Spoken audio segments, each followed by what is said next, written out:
नमस्कार, मैं प्रियंका और आप देख रहे हैं इंडिया पब्लिक खबर।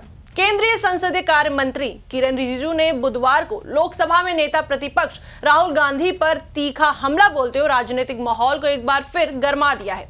दरअसल एक समाचार एजेंसी को दिए इंटरव्यू में रिजिजू ने राहुल गांधी पर भारत विरोधी ताकतों से संबंध रखने का आरोप लगाया और कहा कि वह देश की सुरक्षा के लिए सबसे खतरनाक व्यक्ति बन चुके हैं। उनके इस बयान के सामने आते ही संसद से लेकर राजनीतिक गलियारों तक बहस तेज हो गई। हमेशा की तरह एक बार फिर सत्ताधारी भाजपा और विपक्षी कांग्रेस के बीच आरोप प्रत्यारोप का दौर चालू हो चुका है। आपको बताते चले कि रिजिजू ने अपने बयान में राहुल गांधी पर निशाना साधते हुए कहा कि राहुल गांधी देश और विदेश में नक्सलियों, अतिवादियों और कुछ वैश्विक समूहों से मुलाकात कर रहे हैं। उन्होंने जॉर्ज सोरोस जैसे अंतर्राष्ट्रीय व्यक्तियों का नाम लेते हुए भी सवाल खड़े किए। उनका कहना था कि ऐसे लोगों से संबंध रखना देश के हित में नहीं है और इससे राष्ट्रीय सुरक्षा को खतरा भी हो सकता है। वहीं रिजिजू के बयान ने राजनीतिक चर्चा को और तेज कर दिया, क्योंकि उन्होंने सीधे तौर पर राहुल गांधी की नीयत और भूमिका पर सवाल उठाए। इसी दौरान रिजिजू ने कांग्रेस पर संसद की कार्यवाही बाधित करने का भी आरोप लगाया। उन्होंने कहा कि कागज फेंकना, नारेबाजी करना और बैनर दिखाना कांग्रेस की आदत बन चुकी है। उनके अनुसार इस तरह के व्यवहार से संसद की गरिमा को ठेस पहुंचती है और महत्वपूर्ण मुद्दों पर चर्चा नहीं हो पाती। रिजिजू ने आगे ये भी कहा कि समाजवादी पार्टी कभी-कभी विरोध करती है, लेकिन उनसे संवाद संभव है।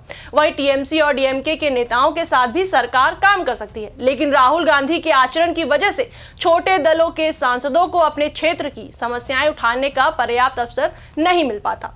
वहीं आपको बताते चले कि भाजपा सांसद निशिकांत दुबे ने भी राहुल गांधी के खिलाफ सख्त रुख अपनाया है। उन्होंने 12 फरवरी को लोकसभा में राहुल गांधी के खिलाफ प्रस्ताव लाने की जानकारी दी। दुबे ने आरोप लगाया कि राहुल गांधी देश को गुमराह कर रहे हैं और इसके पीछे विदेशी ताकतों का समर्थन है। उन्होंने मांग की कि राहुल गांधी की संसद सदस्यता समाप्त की जाए और उन्हें आजीवन चुनाव लड़ने से रोका जाए। ये मांग अपने आप में गंभीर है और उससे राजनीतिक माहौल और अधिक गर्मा गया है।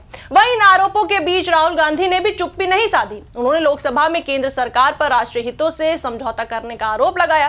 राहुल गांधी ने कहा कि सरकार खुद मान चुकी है कि दुनिया एक बड़े वैश्विक संकट से गुजर रही है, जहां भू राजनीतिक टकराव बढ़ रहे हैं। ऐसे समय में भारत को बेहद सतर्क रहना चाहिए। उन्होंने आरोप लगाया कि सरकार ने अमेरिका को ऊर्जा और वित्तीय प्रणालियों को हथियार की तरह इस्तेमाल करने की छूट दी है, जिसका असर भारत की अर्थव्यवस्था पर पड़ सकता है। वहीं भारत अमेरिका व्यापार समझौते को लेकर भी राजनीति तेज है। कांग्रेस समझौते पर सवाल उठा रही है और आशंका जता रही है कि इससे किसानों, श्रमिकों और छोटे उद्योगों को नुकसान हो सकता है।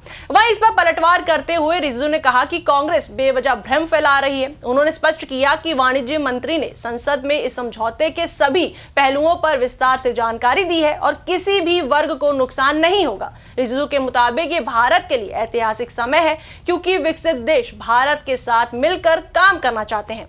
ये इस बात का संकेत है कि भारत वैश्विक मंच पर मजबूत स्थिति में पहुंच चुका है। वहीं इस पूरे विवाद के बीच लोकसभा अध्यक्ष ओम बिरला के खिलाफ अविश्वास प्रस्ताव की चर्चा भी सामने आई। विपक्ष ने स्पीकर की भूमिका पर सवाल उठाए हैं। इस पर रिजिजू ने कहा कि स्पीकर का काम सदन को सुचारू रूप से चलाना और विपक्ष को बोलने का अवसर देना है। उन्होंने आरोप लगाया कि स्पीकर के कक्ष में घुसकर प्रदर्शन करना गलत था और ये संसदीय परंपराओं के खिलाफ है। उन्हें आगे ये भी कहा कि ओम बिरला ने संयम और धैर्य का परिचय दिया है, जिसे सराहा जाना चाहिए। इसके अलावा अरुणाचल प्रदेश के तवांग में बर्फ में फंसी एक कार को धक्का देने की वीडियो को लेकर भी राजनीतिक बयानबाजी हुई। कांग्रेस ने आरोप लगाया कि ये एक दिखावा था और प्रचार के लिए किया गया है। इस पर रिजिजू ने कहा कि मंत्री होने के नाते उनके साथ कैमरामैन का होना स्वाभाविक है। उन्होंने कहा कि किसी की मदद करना गलत नहीं है और इस पर राजनीति करना उचित नहीं है।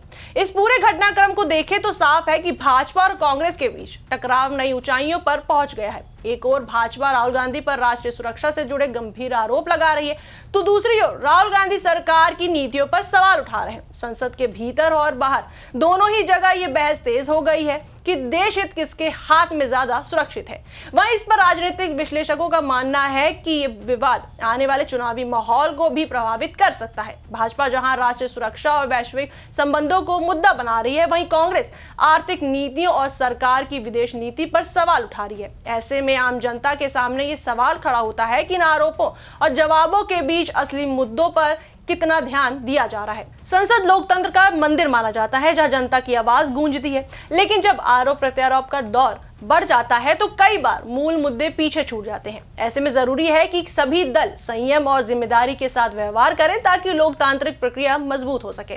फिलहाल किरण रिजिजू और राहुल गांधी के बीच जुबानी जंग ने राजनीतिक तापमान बढ़ा दिया है और आने वाले दिनों में इस पर और प्रतिक्रियाएं देखने को मिल सकती है। इस पर आपकी क्या राय है, हमें कमेंट सेक्शन में जरूर बताएं। वीडियो को लाइक करें, शेयर करें, हमारे चैनल को सब्सक्राइब करें।